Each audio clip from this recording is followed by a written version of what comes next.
हम दीदी से अब सुनते हैं आज की मुरली। ओम शांति। ओम शांति विनीता बहन। ओम शांति। ओम शांति दीदी। वेलकम ओम दीदी। शांति दीदी। वेलकम दीदी। Thank you.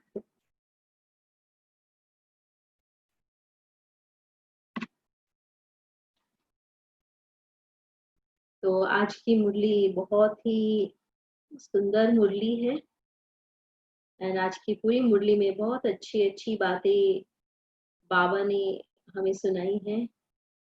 बहुत समझने की, धारण करने की ऐसी बातें हैं।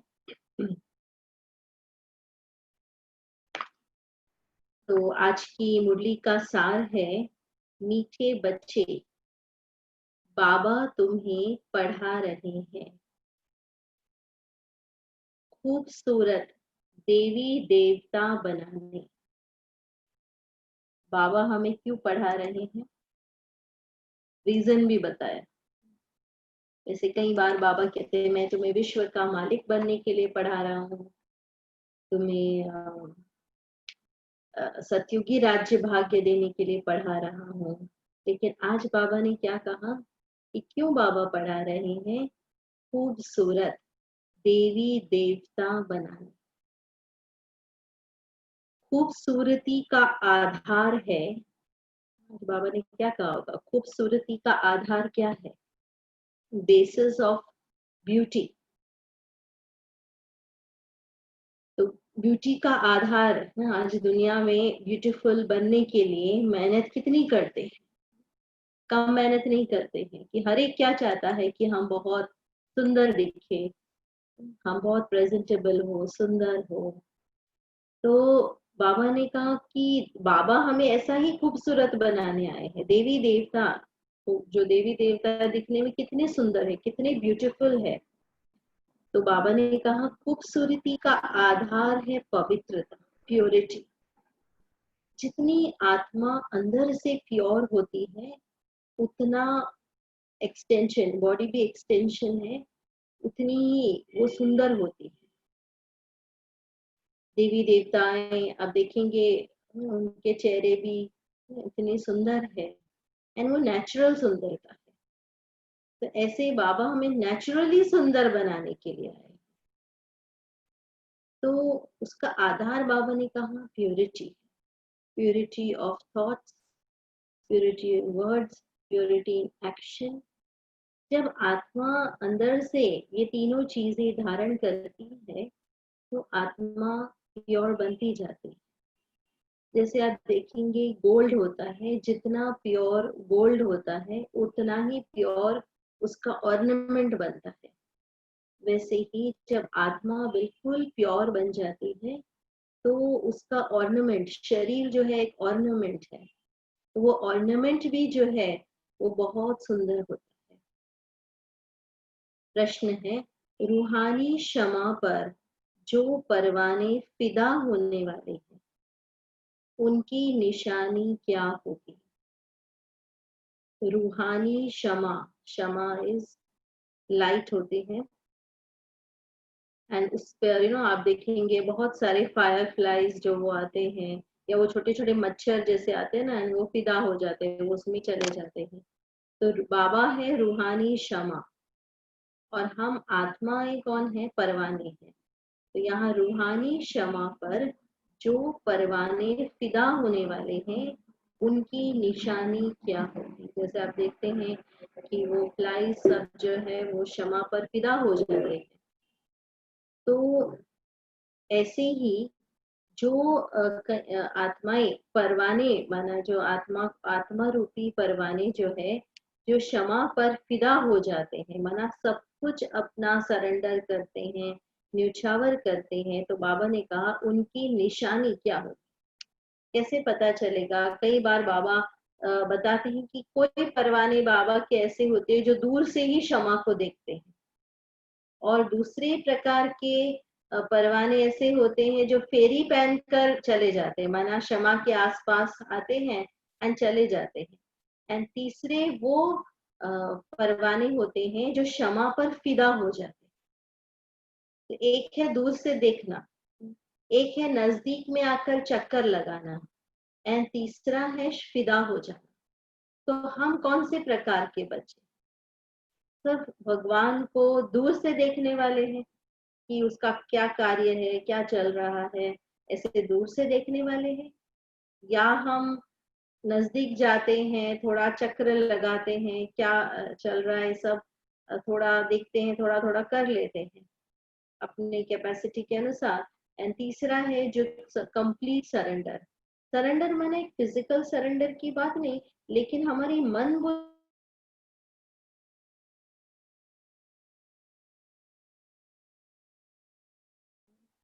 तो उसका उत्तर है, कोई बता सकते हैं कि जो फिदा होने वाले हैं परमात्मा पर, ऐसे बच्चों की निशानी क्या होगी? तो आज बाबा ने कहा कि फिदा होने वाले परवाने, पहला है क्षमा जो है जैसी है उसे यथार्थ रूप से जानते और याद करते हैं। जो फिदा होने वाले उनकी निशानी बताई। तो पहली निशानी बताई कि क्षमा जो है जैसा है, माना भगवान जो है या बाबा जो है जैसा है वो यथार्थ रूप से राइट वे में जानते हैं और याद करते। राइट वे में जानना माना बाबा जो है जैसा है, जैसे शिव बाबा कहते हैं कि अपने को आत्मा समझ मुझे याद करो, मुझे बिंदु रूप में याद करो, मुझे परम धाम में याद करो, माना यथार्थ रूप से याद करना। तो यथार्थ रूप से उसको समझना, तो वो है बाबा ने कहा जो परवाने फिदा होने वाले, पहली निशान। दूसरा है फिदा होना माना बाप समान बनना। सेकेंड पॉइंट है फिदा होना माना बाप समान बनना, बाबा के जैसे बनना। जितना बाबा पीसफुल है, प्योर है, पावरफुल है, जिसको हम कहते हैं सर्वशक्तिमान है, तो मैं भी ऐसा बनती जाऊंगी। क्यों? मैं फिदा हो गई।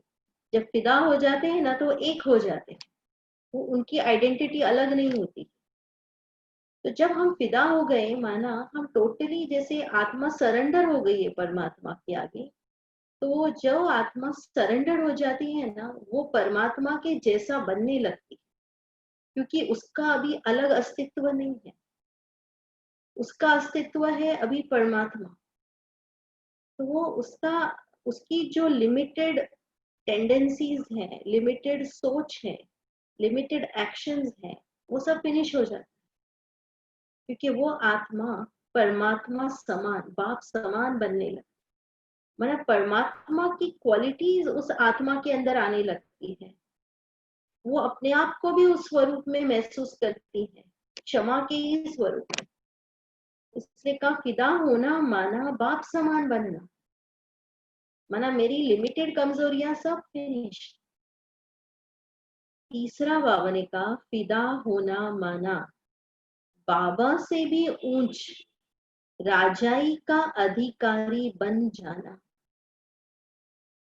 देखो कितनी गहरी मीनिंग बाबा हम बच्चों को बताते हैं। फिदा होना माना बाबा से भी ऊंच, परमात्मा से भी ऊंच कोई हो सकता है, तो परमात्मा से ऊंच बाबा ने आज क्या बताया कि परमात्मा जो है सतयुगी दुनिया में नहीं आते हैं, राजाई पद नहीं लेते हैं, कोई रूल नहीं करते, किंगडम नहीं है, लेकिन हम बच्चों को बाबा राजाई देते हैं, golden age and silver as.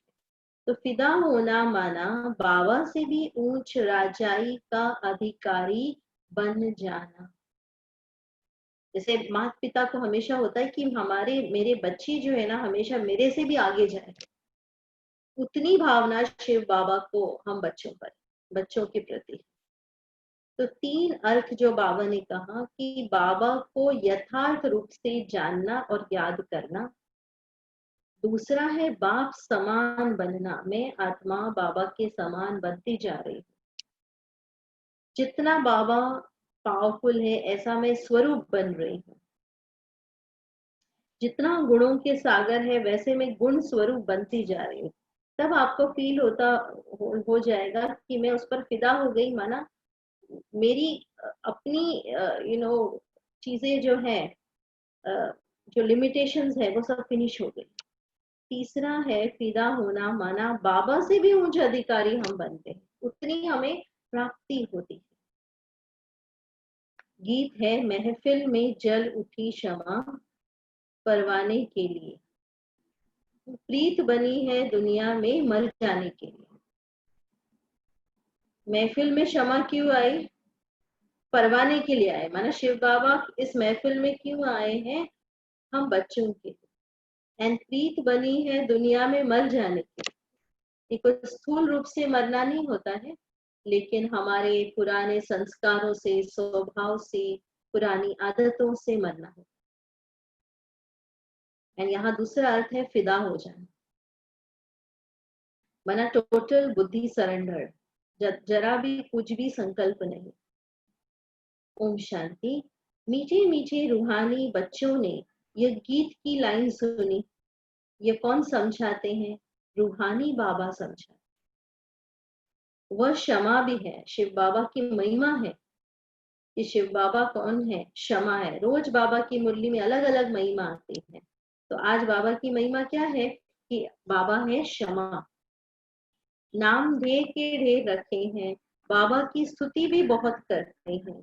यह भी परम पिता परमात्मा की स्तुति है ना।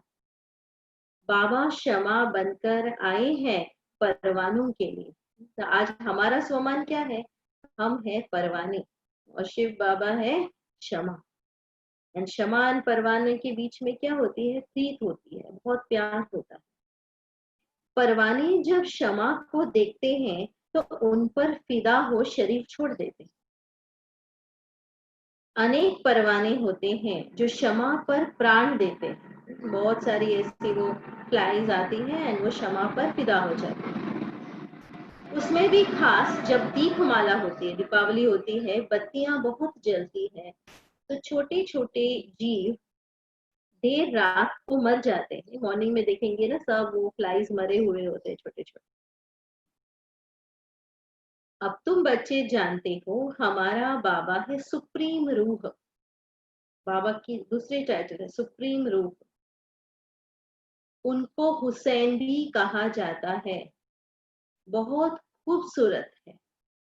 परमात्मा को क्या कहते हैं? हुसैन भी कहते हैं, माना जो बहुत ब्यूटीफुल है। बाबा के लिए कितने टाइटल्स आ गए? रूहानी क्षमा कहा, रूहानी सुप्रीम रूह कहा, फिर कहा हुसैन कहा जाता है क्योंकि बहुत खूबसूरत है, क्योंकि वह एवर प्योर है। दूसरी महिमा की बाबा एवर प्योर है। क्यों बाबा बहुत खूबसूरत है? क्योंकि वो बहुत प्योर है। जो चीज बहुत प्योर होती है वो बहुत खूबसूरत होती है। आत्मा प्योर बन जाती है तो उनको शरीर भी प्योर, नेचुरल, सुंदर मिलता है। शांति धाम में आत्माएं पवित्र रहती है। फिर जब यहाँ आती है पाठ बजाने तो सतो प्रधान से सतो, रजो और तमो में आती है। फिर सुंदर से श्याम अर्थात काली, इम्प्योर बन जाती है। आत्मा जब पवित्र है तो गोल्डन एजेड कही जाती है। जब आत्मा परम धाम में होती है तो भी बहुत प्योर है, गोल्डन एज में आती है तो भी वो बहुत प्योर। फिर धीरे धीरे क्या होती है? आत्मा इम्प्योर होती है। उनको फिर शरीर भी जब सतयुग में होते तो गोल्डन एज मिलता है। दुनिया भी पुरानी और नई होती है। वही हसीन परम पिता परमात्मा जिसको भक्ति मार्ग में बुलाते रहते हैं कि हे शिव बाबा, वह निराकार परम पिता परमात्मा आया हुआ है। कॉपर एज से हम उसको बुलाते आ रहे हैं, क्योंकि कॉपर एज से हम दुखी हुए तो हम उसको बुलाते आ रहे हैं। तो जब परमात्मा को बुलाते हैं, इस समय बाबा कहते हैं मैं आया हूं। आत्माओं को इम्प्योर से प्योर, हसीन बनाने बाबा क्यों आए हैं? हमें इम्प्योर से प्योर यानी हसीन बनाने आए हैं। मैं आत्मा हसीन बन रही हूँ। ऐसे नहीं आजकल जो बहुत खूबसूरत है उनकी आत्मा पवित्र है, नहीं। वह शरीर खूबसूरत है फिर भी आत्मा तो पतित है। कलयुग में आत्मा इम्प्योर हो गई है। वह शरीर बाबा कहते सुंदर है लेकिन आत्मा तो इम्प्योर हो गई है। विलायत में कितने खूबसूरत बनते हैं जानते हो, यह लक्ष्मी नारायण है सतयुगी खूबसूरती, और यहाँ की खूबसूरती को कलयुगी खूबसूरती कहेंगे।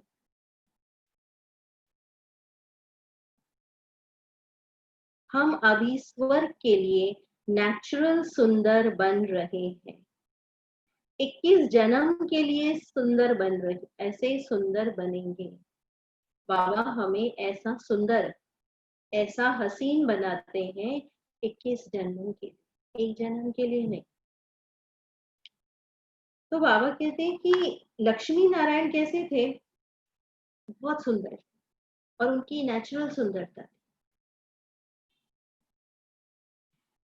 यहाँ की खूबसूरती तो एक जन्म के लिए है। यहाँ बाबा आया हुआ है सारी दुनिया के मनुष्य मात्र तो क्या, दुनिया को भी खूबसूरत बनाने आए।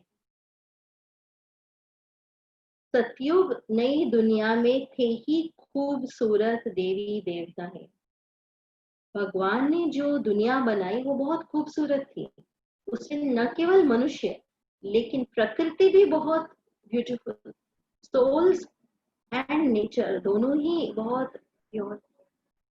क्यों इतनी सुंदर थी? बिकॉज वो बहुत प्योर। तो एक होती है आउटर ब्यूटी और दूसरी है इनर ब्यूटी। तो आउटर ब्यूटी के लिए हम कितनी मेहनत करते हैं, पर वो फिर भी टेम्पररी होता है, थोड़े समय के लिए। एंड कभी कभी वो ब्यूटी फेक भी हो जाती है, कोई उसमें फंस भी जाता है। लेकिन इनर ब्यूटी कैसी होती है? वो बहुत परमानेंट होती है। इनर ब्यूटी लॉन्ग लास्टिंग होती है, एंड इनर ब्यूटी माना वो रियल होती है। इनर ब्यूटी में ही एक साइलेंस है, शांति है। जो आत्मा अंदर से खूबसूरत है उसके जीवन में बहुत शांति है। जो आत्मा अंदर से ब्यूटीफुल है वो समझदार होगी। अगर आप देखेंगे कि आज जैसे हम ब्यूटी की बात करते हैं तो आत्मा की सुंदरता का सुंदर रहती है तो फुल लाइफ लॉन्ग व्यक्ति वो मेंटेन कर सकता है। लेकिन बाहर की सुंदरता थोड़े टाइम की, उसके बाद वो चला भी जाता है। तो किस पर हमको इम्पोर्टेंस देना है, इस चीज को डेवलप करने के लिए हमें इम्पोर्टेंस देना है। इसका ये मतलब भी नहीं है कि हम प्रेजेंटेबल नहीं रहे, अटेंशन नहीं रखें, वो बात नहीं है। पर अटेंशन इनर वर्च्यूज पर भी देना है। एक बार जब स्वामी विवेकानंद जी जो है शिकागो गए थे, उस समय तो बहुत कोई जाते भी नहीं थे, फॉरेन नहीं जाते थे। जब उस समय उनका जाना हुआ कॉन्फ्रेंस में, तो जब ऐसे ही रास्ते पर वो चल रहे थे तो कुछ बच्चे जो है लड़के उसको वो देख रहे थे, उसको उसका उसका जो उसकी जो वेशभूषा थी, उसका जो अटायर था वो देखकर सब हंस रहे थे उसके ऊपर, क्योंकि उन्होंने शायद देखा ही नहीं होगा ऐसा कोई ड्रेस पहना हुआ है। और वो सब हंस रहे थे, उस पर कमेंट्स कर रहे थे। तो उन्होंने फिर विवेकानंद जी ने जो है उनको ये सब उसकी बातें सुनी विवेकानंद जी ने। तो और फिर उनको ऐसा फील हुआ कि इनको मैं कुछ भी सुनाऊं। तो उन्होंने उनको कहा कि आपकी कंट्री में जो है टेलर जो है ना वो पर्सनालिटी बनाता है, लेकिन हमारे कंट्री में जो है जो गुण है, कैरेक्टरिस्टिक्स जो है ना वो हमारी पर्सनालिटी को बनाता है। तो कैरेक्टरिस्टिक द्वारा स्वयं की पर्सनालिटी को बनाना, माना जो मेरी क्वालिटीज है वो मेरी पर्सनालिटी में दिखाई दे। सर वो बाहरी एक आउटलुक की बात नहीं है, लेकिन हमारे अंदर जो गुण है या क्वालिटीज हैं वो मुझे डिफाइन करे। मुझे लोग सिर्फ एक बाहरी सुंदरता के आधार पर आइडेंटिफाई नहीं करें, लेकिन मेरी जो विशेषता है, अंदर की विशेषता है, उसके आधार पर मेरी पर्सनालिटी दिखाई दे, मुझे लोग आइडेंटिफाई करें। कोई हमको देखे सिर्फ ये नहीं कहे हाँ इसकी ये सुंदरता है, इसके फिजिकल सुंदरता को ही डिफाइन नहीं करे। मेरी डेफिनेशन सिर्फ एक बाहरी सुंदरता के आधार पर नहीं होना चाहिए। उससे भी ज्यादा मुझे अपने इंटरनल ब्यूटी को डेवलप करना है, ताकि ये मेरी प्रोमिनेंट पर्सनैलिटी दिखाई दे। एक राज्य में एक राजा ने कहा कि आप सभी 1 महीने के बाद में आप सबके हाथ चेक करूंगा, जो हाथ बहुत सुंदर है मैं उस व्यक्ति को इनाम दूंगा। तो सभी लग गए अपने हाथों को सुंदर बनाने के लिए। कोई उसमें नेल पॉलिश लगा रहा था, कोई मेहंदी लगा रहा था, कोई क्रीम लगा रहे थे। इस प्रकार से बहुत सुंदर अपने हाथों को बनाने के लिए बहुत मेहनत की। कोई है जिन्होंने बिल्कुल कुछ भी काम नहीं किया ताकि वो हाथ बहुत सुंदर रहे। तो फिर जब वहाँ 1 महीने के बाद जब राजा सबकी हैंड चेक कर रहा था, तो वाकई में सबके हाथ इतने सुंदर थे कि वो किसको प्राइज दे वो समझ में नहीं आ रहा था। फिर एक गर्ल वहां आती है, एक लड़की आती है, एंड फिर वो अपना हाथ दिखाती है, पर बहुत लेट हो जाती है। तो वो पूछते कि आपको लेट क्यों हुआ। उसने कहा कि कोई व्यक्ति ऐसे बीमार था, मुझे हॉस्पिटल उसको लेके जाना था, इस प्रकार से मैंने मदद की। और इस प्रकार से उसने अपनी कई बातें बताई। तो फिर राजा ने फिर जब डिक्लेयर किया तो उसको ही प्राइज दिया, क्योंकि इसने कहा कि जो हाथ औरों की मदद करते हैं वही हाथ वास्तव में बहुत सुंदर है। तो जो आंखें औरों की विशेषता को देखते हैं वो आंखें बहुत सुंदर हैं। जो मुख के द्वारा हम श्रेष्ठ बोल बोलते हैं, वरदानी बोल बोलते हैं, ऐसे बोल बोलते हैं जैसे किसी को मोटिवेशन मिले, किसी हमारे बोल किसी के लिए ब्लेसिंग बन जाए। तो एक्चुअली वो बोल जो है वो आत्मा की सुंदरता का में निखार करते हैं। जो हाथ द्वारा हमारों को मदद करते हैं, तो वही हमारी एक्चुअली रियल ब्यूटी है। तो इसलिए कहते हैं कि जो बाहरी ब्यूटी है ना वो थोड़ा स्किन डीप ही होती है। थोड़ा सा एक सेंटीमीटर अंदर जाएंगे तो हमको पता चलता है कि क्या क्या है अंदर, कि वो कैसा है। एक स्किन सिर्फ एक कवरिंग है उसके ऊपर, एंड अंदर तो पता नहीं क्या क्या भरा हुआ है। तो इसीलिए जरूर योगी जीवन माना बैलेंस जीवन, बहुत ज्यादा भी नहीं बहुत कम भी नहीं। हम नॉर्मल हम रहे, जो जरूरी है शरीर की आवश्यकता है उसको पूरी करने के लिए जरूर हम करें, पर हमारा अटेंशन जो है इनर ब्यूटी पर हो, जिसको हम कहते हैं हमारे अंदर सिंप्लिसिटी भी हो, एंड वो रियल ब्यूटी है। तो देवी देवताएं को इतना सुंदर क्यों बताते हैं? क्योंकि उन्होंने अपने हर ऑर्गन को प्योर बनाया है। चाहे आंख है, मुख, इससे कहते हैं ना कमल ने, जिनके आंख आईज जो है लोटस फ्लावर के जैसे है, मुख कमल, चरण कमल, बिकॉज एवरी ऑर्गन प्योर हुआ है, एंड दैट इज वाई उनको जो शरीर मिलता है वो भी प्योर है। इसलिए सतयुग में हम सब आत्माओं को बहुत सुंदर शरीर मिलता है, जिसमें कोई रोग नहीं है, कोई बीमारी नहीं है, और परफेक्ट बॉडी होती है। लक्ष्मी नारायण की भी देखो, देवी देवताओं की परफेक्ट बॉडी दिखाते हैं, एंड यंग दिखाते, कभी भी बूढ़ा भी नहीं दिखाते। तो ऐसा शरीर पाने के लिए भी आत्मा इतनी अंदर से खूबसूरत बने। तो सतयुग नई दुनिया में थे ही खूबसूरत देवी देवताएं, वह बनने के लिए अभी तुम पढ़ रहे हो। बाबा को क्षमा भी कहते हैं, परंतु है परम आत्मा। जैसे तुमको आत्मा कहते हैं, वैसे उनको परम आत्मा कहते हैं। तुम बच्चे बाबा की महिमा गाते हो, बाबा फिर बच्चों की महिमा करते। तुमको ऐसा बनाता हूँ जो मेरे से भी तुम्हारा मर्तबा ऊंच है। देवी देवताओं की शिव की पूजा होती है, लेकिन देवी देवताओं की भी उतनी ही पूजा होती है जितनी शिव की होती है। मैं जो हूँ जैसा हूँ, जैसे मैं पाठ बजाता हूँ, यह और कोई भी नहीं जानते हैं। अभी तुम बच्चे जानते हो कि कैसे हम आत्माएं पाठ बजाने के लिए परम धाम से आती है। आप विजुअलाइज करो कि कैसे आत्माएं परम धाम से इस सृष्टि पर पाठ बजाने के लिए आती है।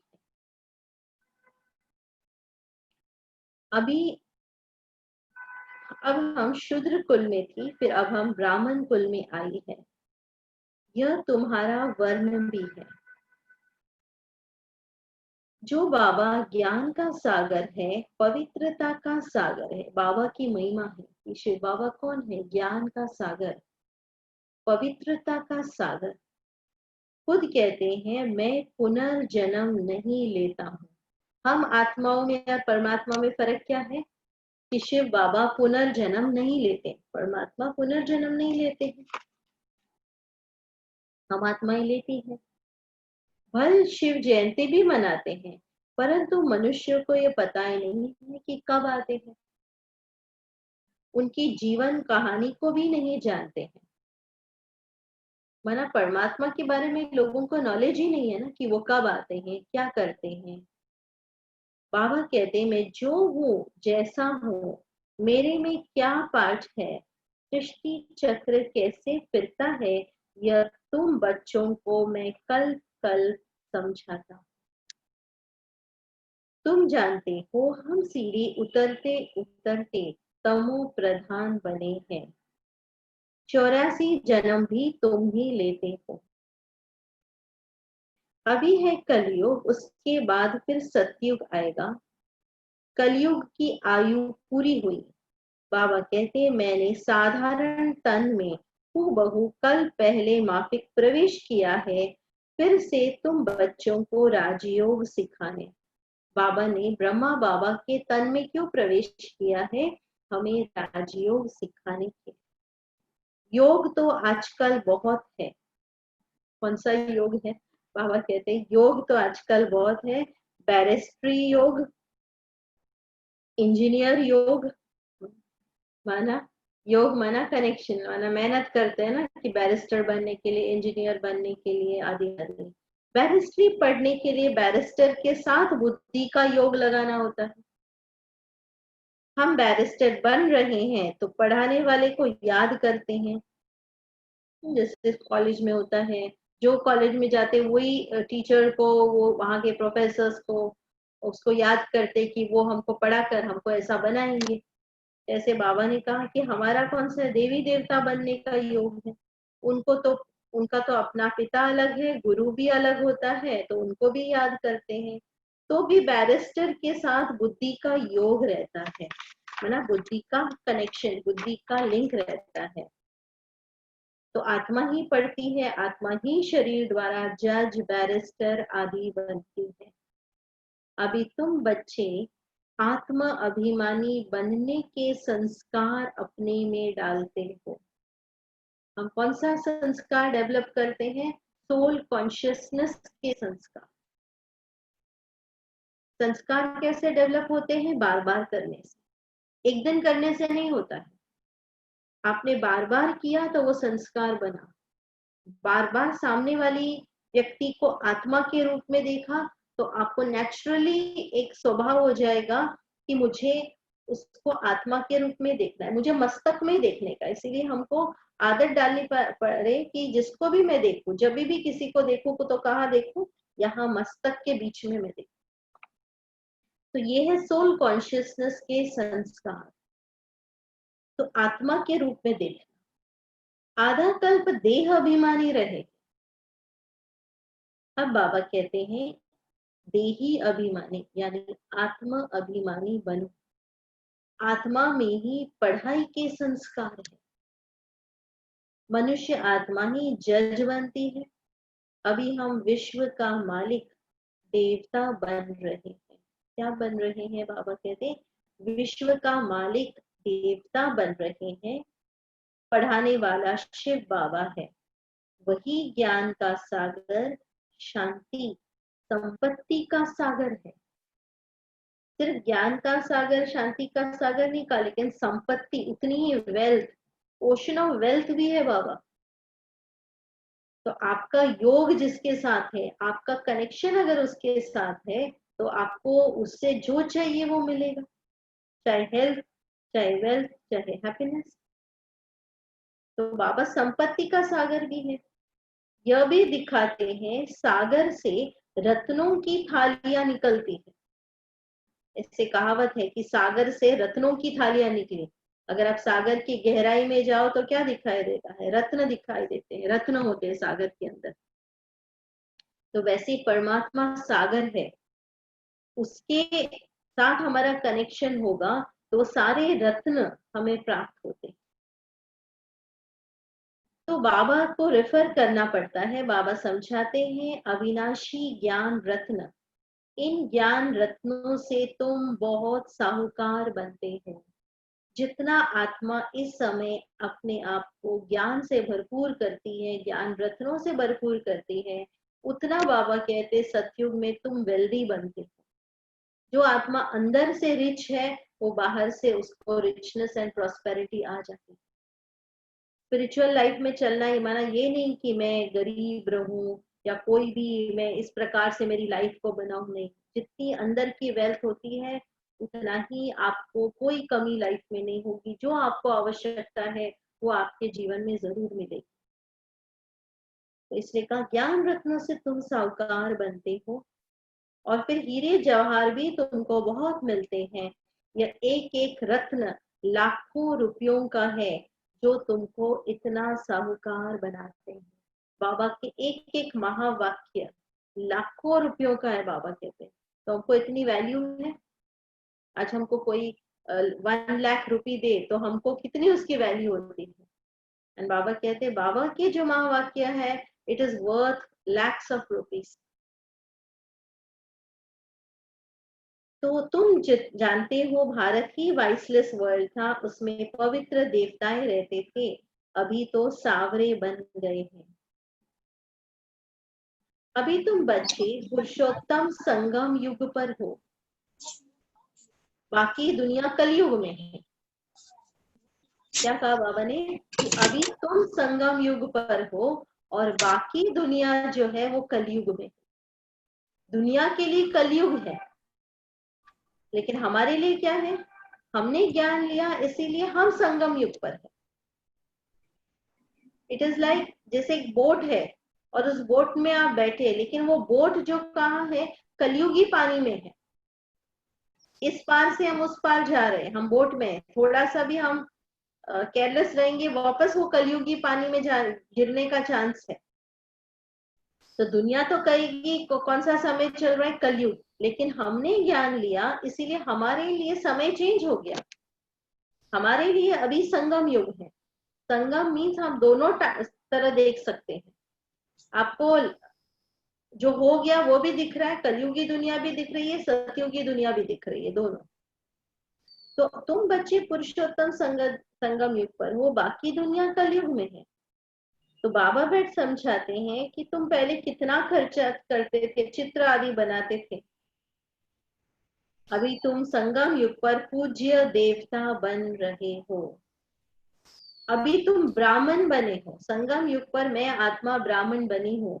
ब्राह्मण बनी हूँ माना मैं समझदार बनी हूँ, ज्ञानी बनी हूँ, मैं प्योर बन रही हूँ। आत्मा की क्वालिटी बाबा बता रहे हैं, समय बता रहे हैं, संगम का समय। इस समय तुम्हारा यह अंतिम पुरुषार्थी शरीर मोस्ट वैल्यूएबल है।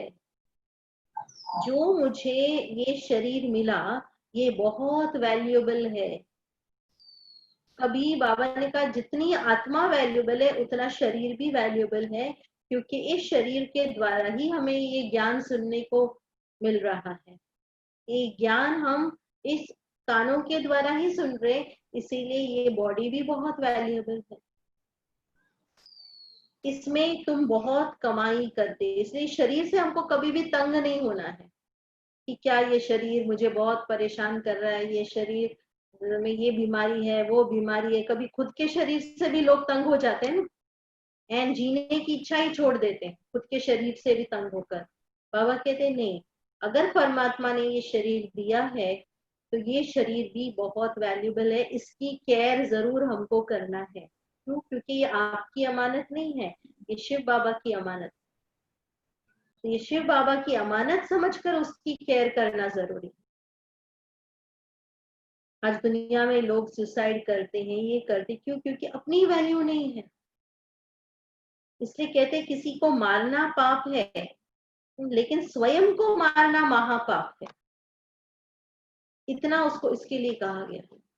तो इस प्रकार के ख्यालात भी हमारे अंदर नहीं आने चाहिए, निराशा के ख्यालात, दुख के ख्यालात।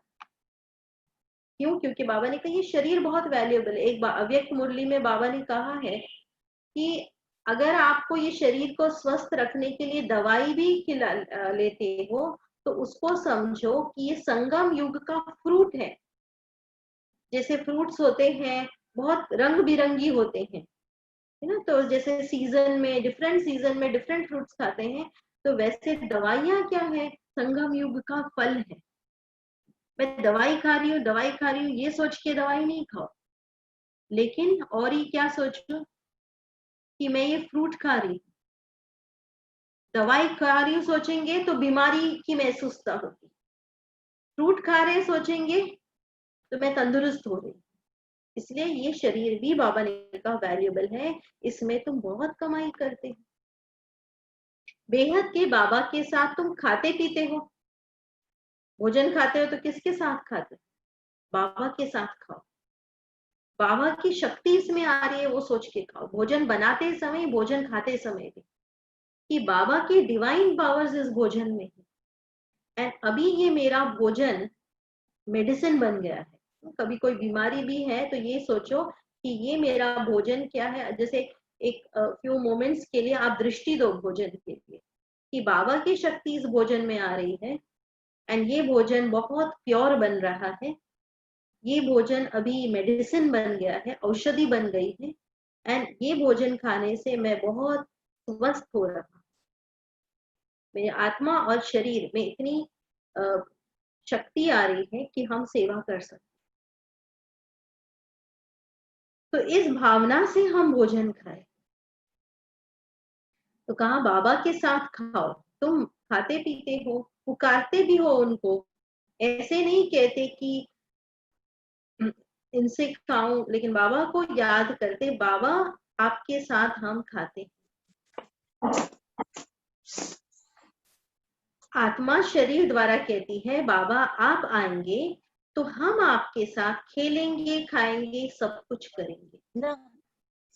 आप सोचो ये हमारा मोस्ट वैल्यूएबल टाइम है संगम युग में। क्यों? क्योंकि हम सब कुछ करते हुए, दुनिया में सब हम काम कर रहे हैं, लेकिन सब कुछ करते हुए हमारा मन दिल बाबा के साथ उठना बैठना खाना पीना। जैसे परमात्मा के साथ हमारी अंदर की बुद्धि जुड़ गई है, आत्मा की मन बुद्धि परमात्मा के साथ जैसे एक हो गई है, तो वो सब कार्य करते हुए भी आनंद की अनुभूति करेगी। तो आप आएंगे तो आपके साथ खेलेंगे खाएंगे, ऐसा अनुभव करते हो आप कि आप सारे दिन में, उसके लिए हमको विशेष कुछ करने की जरूरत नहीं है, लेकिन सारे दिन में जैसे बाबा की कंपनी का अनुभव करना। फिर बाबा ने कहा तुम बच्चों को, बाबा कहते हैं मैंने अडॉप्ट किया है, इन द्वारा तुमको अडॉप्ट करता हूँ। माना ब्रह्मा बाबा को शिव बाबा ने अडॉप्ट किया है और ब्रह्मा बाबा के द्वारा मैं तुमको अडॉप्ट करता हूँ, तुम मेरे बच्चे हो।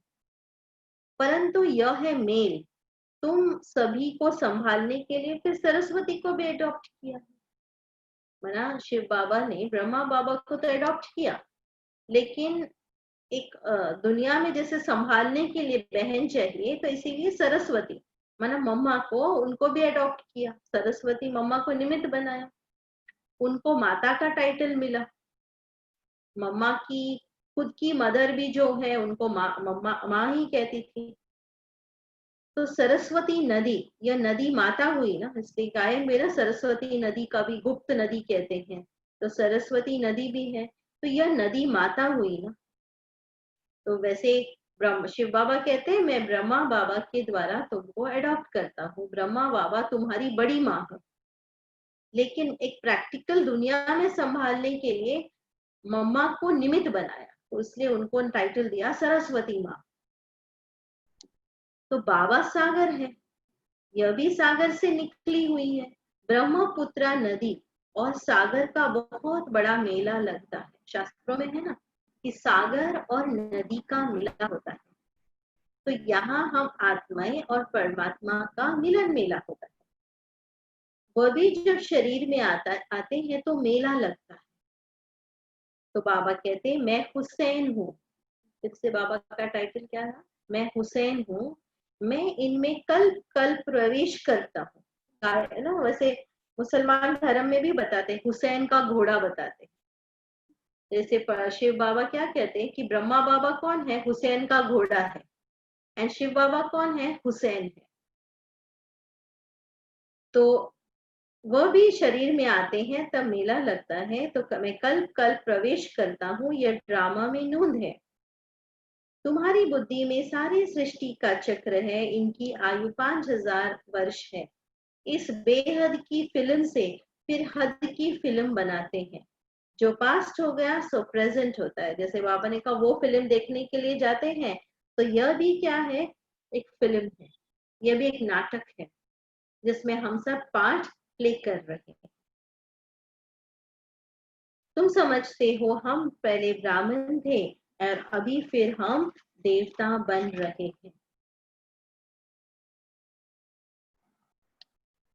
बाबा को ही कहते हैं कालों का काल महाकाल। ये दूसरी महिमा बाबा की कि परमात्मा कौन है? कालों के काल महाकाल। महाकालेश्वर मंदिर भी है ना। जैसे काल किसको कहते हैं? मृत्यु जो है ना उसको काल कहते हैं। जैसे कोई शरीर छोड़ते हैं तो कहते हैं काल आ गए, लेकिन परमात्मा को क्या कहते हैं? कालों की काल महाकाल कहते हैं, क्योंकि जब लास्ट में जो परमात्मा आते हैं तो वो एक आत्मा को नहीं लेकिन सभी आत्माओं को वापस मुक्ति धाम लेकर जाते हैं, इसलिए उनको कहते हैं कालों के काल महाकाल। सभी को शरीर से छुड़ाकर साथ ले जाते हैं। यह है सुप्रीम गाइड, सभी आत्माओं को वापस ले जाते हैं। यह चीची शरीर है, इनके बंधन से छूटना चाहते हैं। या कहाँ शरीर छूटे तो बंधन छूटे। सभी अभी तुमको इन सब आसुरी बंधनों से छुड़ाकर सुख के दैवी संबंध में ले जाते हैं। बाबा हमें आसुरी बंधनों से छुड़ाते हैं एंड सुख के दैवी संबंध में ले जाते हैं। एक है बंधन एंड दूसरा है संबंध। अगर आप देखेंगे बंधन हमेशा दुख देता है एंड संबंध जो है सुख देता है। कोई रिलेशन हमें बंधन अनुभव होता है, कोई रिलेशन हमें संबंध अनुभव होता है। तो अगर मुझे कोई रिलेशन बंधन अनुभव हो रहा है तो मुझे वो रिलेशन को बंधन से संबंध में बदलना है। बंधन से संबंध में कैसे बदलेंगे? जब हम उससे आत्मिक दृष्टि रखेंगे। अगर मैं सोचूंगी कि ये मेरा समझो कोई रिलेटिव है या कोई ऐसा पर्सन है जिससे हमें दुख महसूस हो रहा है, अगर हम बार बार सोचेंगे ना ये देखो ये मेरा फलाना ऐसा रिलेटिव है ना, ये ऐसा संबंधी है ना, बार बार मुझे दुख दे रहा है, बार बार मुझे कष्ट दे रहा है, मुझे वो बंधन फील होगा। ये मेरा फलाना रिलेटिव है, फलाना फैमिली मेंबर है, मुझे दुख दे रहा है। तो बार बार सोचने के वो दुख की फीलिंग आएगी तो वो रिलेशन बंधन महसूस होगा। तो ऐसी आत्मा के प्रति बार बार ये क्रिएट करो नहीं, ये आत्मा है ये अपना रोल प्ले कर रहा है, ये परमात्मा का बच्चा है और मेरा उसके साथ सिर्फ आत्मिक संबंध है। आत्मिक संबंध माना भाई भाई का संबंध, प्योर रिलेशन, मेरा कोई रिलेशन नहीं, सिर्फ आत्मिक नाता है। तो जितना आप आत्मिक नाते से उसको देखोगे उतना आपके बंधन कटते जाएंगे। वो बंधन में भी आप क्यों आए हैं? बिकॉज आपका पहले का कुछ ना कुछ कार्मिक अकाउंट है, इसीलिए आपका वो बंधन, अभी उस बंधन से बाहर हटने के लिए मुझे अपने आप को एक संबंध में जोड़ना जरूरी। उसके लिए मुझे उस बंधन को फिनिश करना है, उस बंधन माना वो रोल को फिनिश करना है। जैसे एक बार एक व्यक्ति के पास एक एक बिजनेसमैन था, उसके पास एक तोता था और उसने बहुत अच्छे पिंजरे में रखा था। तो ये व्यक्ति एक दिन सत्संग में जा रहा था, तो वो तोते ने उसको कहा कि मुझे मैंने वहां, हाँ, मुझे मुक्ति कब मिलेगी, ये ऐसा पूछो, आपके गुरु से ऐसा पूछो, मुझे मुक्ति कब मिलेगी। तो वो व्यक्ति गया सत्संग में, बैठा था। फिर उसने जब सत्संग पूरा हो गया तो कहा कि एक प्रश्न है, मेरा तोता ऐसा पूछ रहा है कि मुझे मुक्ति कब मिलेगी। तो जैसे ही ये प्रश्न पूछा उस व्यक्ति ने, तो वो गुरु जो है वो एकदम बेहोश हो गया। सारे उसके जो सेवक सब आ गए और फिर उसको ही डांटने लगे, तुमने ऐसा क्या प्रश्न पूछा जो गुरु ही बेहोश हो गया। तो ये सुनकर जो है फिर वो वापस आ गया। फिर तोते ने उसको पूछा कि आपने मेरा प्रश्न पूछा। तो कहा मैंने तो पूछा, लेकिन तुमने तो ऐसा डेंजर क्वेश्चन पूछा कि वो क्वेश्चन पूछते ही वो गुरु जो है ना वो बेहोश हो गया। कहा अच्छा ऐसा हुआ, तो फिर ठीक है। तो ये सुनते ही 2 मिनट के बाद वो तोता भी बेहोश हो गया। तो ये सोचने लगा ऐसा कैसा हो रहा है, ये क्या क्या हो क्या रहा है, वो उसको कुछ समझ में ही नहीं आ रहा। तो उसने तो फिर जब बेहोश हो गया तो उसने वो पिंजरे का दरवाजा खोला और उस तोते को बाहर निकाला, बाहर रखा। तो तुरंत जैसे ही बाहर आया तो फिर तोता जो है वो उड़ गया वहां से। तो उस गुरु ने उसको इनडायरेक्टली क्या मैसेज दिया कि तुमको, उसने एक्टिंग किया कि तुमको मरना है, तो तुम जब मर जाओगे तो ही तुम्हारी मुक्ति का रास्ता तुमको मिल जाएगा। वैसे ही कोई आप संबंध से, उस संबंध से मरना माना उस संबंध की जो खींचातान होती है ना, इसने ऐसा किया, उसने ऐसा किया, इसने ऐसा बोला, उसने, वो जो बंधन मुझे महसूस होता है ना, उससे मुझे उस रोल, मैं वो रोल में जो may be daughter in law, may be brother, may be sister, mother in law, father in law, जो भी मेरा वो रोल है, उस रोल से मुझे मरना होगा।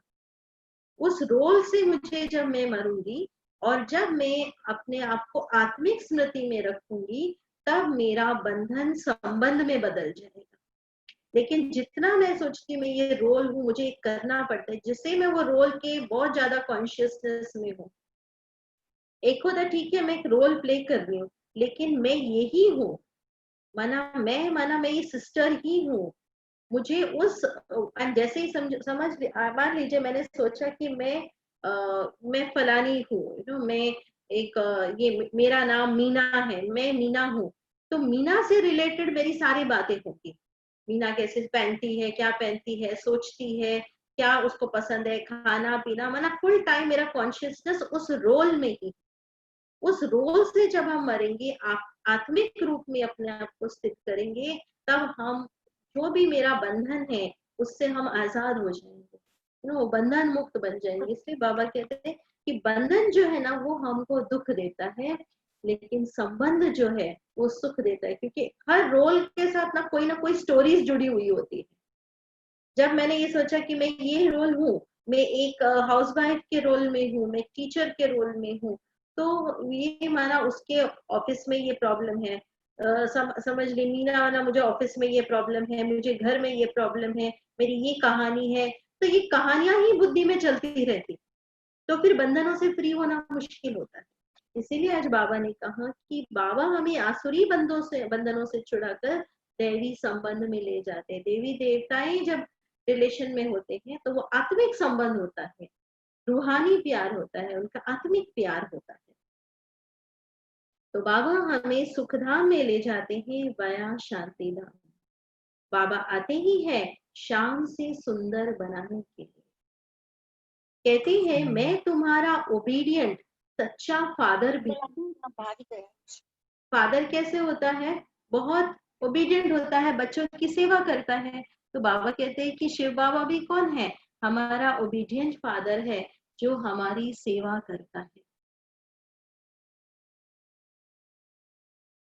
फिर बाबा ने कहा कि फादर हमेशा ओबीडियंट होता है, सेवा बहुत करते हैं, खर्चा कर पढ़ा कर फिर सब धन दौलत बच्चों को देकर खुद जाए साधुओं का संग करते हैं। माता पिता भी कितनी मेहनत करते हैं, जितनी भी कमाई करते हैं सब बच्चों को देकर वो चले जाते हैं। तो और एक निस्वार्थ रूप से बच्चों की सेवा करते हैं। जैसे बाबा कहते हैं कि शिव बाबा भी क्या करते हैं, हम बच्चों की बहुत सेवा करते हैं, ओबीडियंट फादर है। बच्चे भी कहता हक से बोलते हैं ना, पेरेंट्स को कितना हक से सब कुछ बोलते हैं कि ऐसा करो ये करो। तो ऐसे बाबा ने कहा कि मैं भी तुम्हारा ओबीडियंट फादर हूँ, अपने से भी बच्चों को ऊंच बनाता हूँ। यह बाबा भी कहते हैं मैं तुमको डबल मालिक बनाता हूँ, तुम विश्व का मालिक भी बनते हो तो ब्रह्मांड का मालिक भी बनाते हो। मैं राजा तो बनता नहीं हूँ, मेरी तो सिंगल सिर्फ शिवलिंग की पूजा होती है, तुम्हारी कितनी सेवा करता हूँ, ऐसे बाबा को फिर तुम भूलते क्यों हो? बाबा कहते मैं तुम्हारी कितनी सेवा करता हूँ, तुम्हारी सेवा में हाजिर हूँ और फिर भी तुम मुझे भूल जाते हो। फिर बाबा ने कहा शिव बाबा को कोई अभी फादर फिर ग्रेट ग्रेट ग्रैंडफादर आदि देव एडम क्यों बहुत बिरादरियां बनती है। शिव बाबा को कोई ग्रेट ग्रेट ग्रैंडफादर कहेंगे क्या? ये टाइटल किसका है? ब्रह्मा बाबा का टाइटल है। ये आत्मा अपने को आत्मा समझ मुझे याद करो तो तुम्हारे विकर्म विनाश होंगे। तुम किसके पास आए हो? पहले बाप फिर दादा, अभी फादर है, फिर ग्रेट ग्रेट ग्रैंड फादर आदि देव एडम, क्योंकि बहुत बिरादरियां बनती है। मैंने ग्रेट ग्रेट ग्रैंडफादर किसको कहा? ब्रह्मा बाबा को कहा। बाबा कहते मीठे मीठे लाडले बच्चे, देह अभिमान छोड़ आत्मा अभिमानी बनना है, पवित्र भी बनना है। यह एक जन्म मेरे खातिर पवित्र बनो। लौकिक पिता भी कहते हैं ना कि तुम अच्छे कार्य करो, कोई ऐसा कार्य न करो जिससे बाबा की इज्जत गवा देवे। मतलब जैसे बच्चों के लिए भी कहते हैं ना कि अच्छा कर्म करो, ऐसा कुछ भी काम नहीं करो जिससे मेरा नाम बदनाम हो जाए। तो बाबा भी कहते कि तुम भी ऐसा कोई काम नहीं करना जिससे मेरा नाम बदनाम हो जाए। बाबा कहते मैं तुमको हसीन यानी सुंदर बनाने आया हूँ, तुम्हें तो सदा हसीन बनने का पुरुषार्थ करना है, सदा हसीन बनना है। अच्छा मीठे मीठे सिक्की लदे बच्चों प्रति माता पिता बाप दादा का याद प्यार और गुड मॉर्निंग। रूहानी बाबा की रूहानी बच्चों को नमस्ते। हम रूहानी बच्चों की रूहानी बाबा को याद प्यार, गुड मॉर्निंग और नमस्ते। धारणा के लिए मुख्य सार पहला है, ये अंतिम पुरुषार्थी शरीर बहुत वैल्यूएबल है, इसमें बहुत कमाई करनी है। बेहद के बाबा के साथ खाते पीते सर्व संबंधों की अनुभूति करनी है। मैं किसके साथ हूँ? बाबा के साथ। कहते हैं ना कि परमात्मा के भगवान के साथ खाना पीना उठना बैठना। दूसरा है कोई भी ऐसा कर्म नहीं करना है जिससे ब्राह्मण परिवार की व बाबा की इज्जत जाए। आत्मा अभिमानी बन पूरा पवित्र बनना है, याद से पुरानी खाद निकालनी है। बाबा की याद से जो भी पुराना किचड़ा है बाबा कहते हैं निकालनी है। वरदान है कलयुगी दुनिया के दुख अशांति का नजारा देखते हुए सदा साक्षी व बेहद के वैरागी भव। कलयुगी दुनिया के दुख अशांति का नजारा देखते हुए सदा साक्षी व बेहद के वैरागी भव। इस कलयुगी दुनिया में कुछ भी होता है लेकिन आपकी चढ़ती कला है। चाहे इस दुनिया में कुछ भी हो रहा हो, बाबा ने कहा आपको ज्ञान मिला है इसलिए आपकी आत्मा की चढ़ती कला है। दुनिया के लिए हाहाकार है और आपके लिए जय जयकार है। आप किसी भी परिस्थिति से घबराते नहीं, क्योंकि आप पहले से ही तैयार हो। आपको पता है दुनिया की हालत ऐसी होने वाली है, इसलिए बाबा कहते हैं आप तो पहले से ही तैयार हो। साक्षी होकर हर प्रकार का खेल देख रहे हो। आप साक्षी हो, आप ऑब्जर्वर हो। ऑब्जर्वर की सीट पर बैठ के आप हर प्रकार की खेल देख रहे हैं। कोई रोता है, चिल्लाता है, साक्षी होकर देखो। जो कलयुगी दुनिया के दुख अशांति का नजारा साक्षी होकर देखते हैं, वह सहज ही बेहद के वैरागी बन जाते हैं।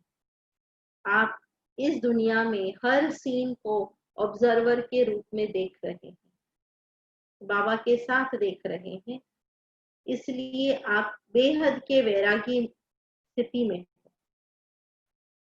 तो बाबा ने कहा कि जो भी आपको ना आपके आंखों के सामने जो दुख के सीन्स है, चिल्लाने के सीन्स है, उन सब को साक्षी होकर देखो, बाबा के साथ बैठकर देखो। माना साथ साथ जो है अंदर में बाबा की शक्ति उन सीन्स के प्रति देना। स्लोगन है, कैसी भी धरनी तैयार करनी है तो वाणी के साथ वृत्ति से सेवा करो। कैसी भी धरनी तैयार करनी है तो वाणी के साथ वृत्ति से सेवा करो। बाबा कहते हैं कि आप सिर्फ किसी को मुख से ज्ञान नहीं सुनाओ, लेकिन अपनी वृत्ति माना मेरी एटीट्यूड भी उतना ही अच्छा होना चाहिए जितनी आपकी वाणी है। माना अंदर की फीलिंग्स भी ऐसी अच्छी होनी चाहिए। आपने किसी को मुख से बहुत अच्छा बोला लेकिन अंदर की फीलिंग्स अच्छी नहीं है तो उसका इफेक्ट नहीं आएगा। तब बाबा ने कहा इसलिए धरनी अगर तैयार करनी है, आपको उसका फल चाहिए अच्छे कर्मों का, तो अच्छी फीलिंग्स भी, आपकी फीलिंग्स भी उतनी अच्छी होनी चाहिए जितने आपके कर्म है, तब उसका फल मिले। तो उसके आधार पर हम आज की मुरली के आधार पर हम 3 मिनट बाबा को याद करेंगे। मुरली के पॉइंट्स मन ही मन में संकल्प करेंगे। ओम शांति।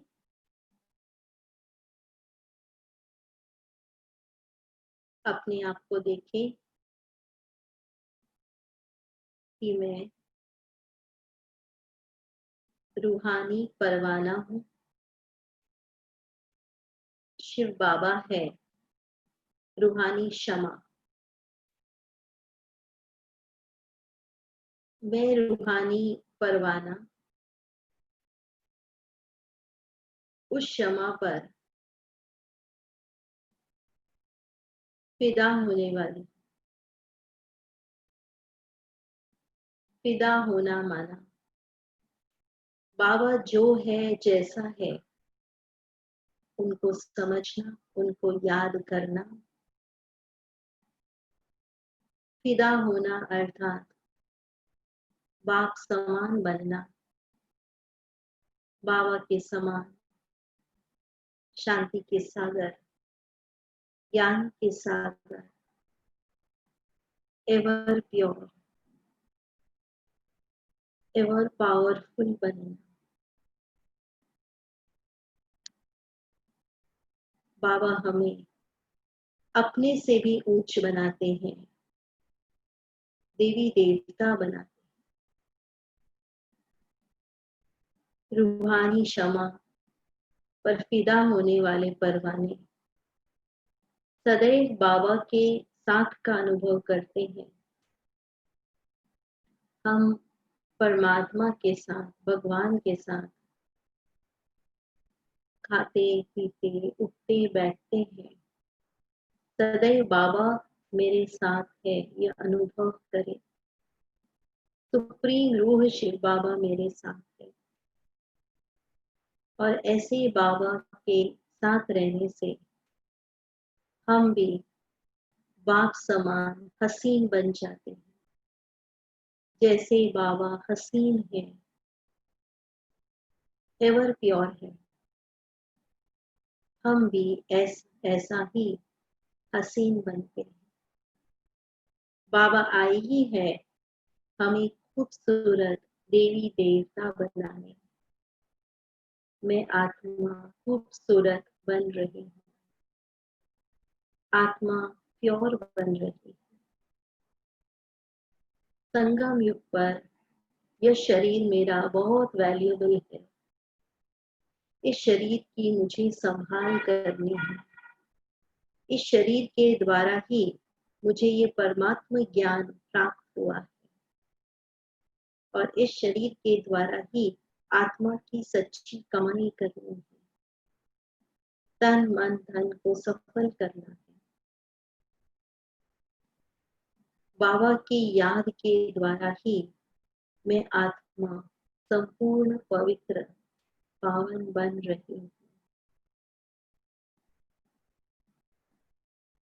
अब हम पुराने बंधनों को तोड़कर, दुख के बंधनों को तोड़कर श्रेष्ठ संबंध में जा रहे हैं।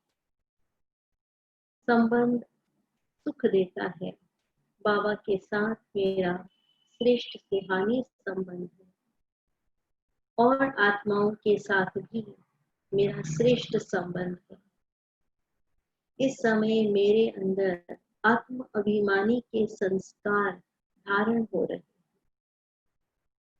मैं आत्मा देवताई संस्कार धारण कर रही हूँ।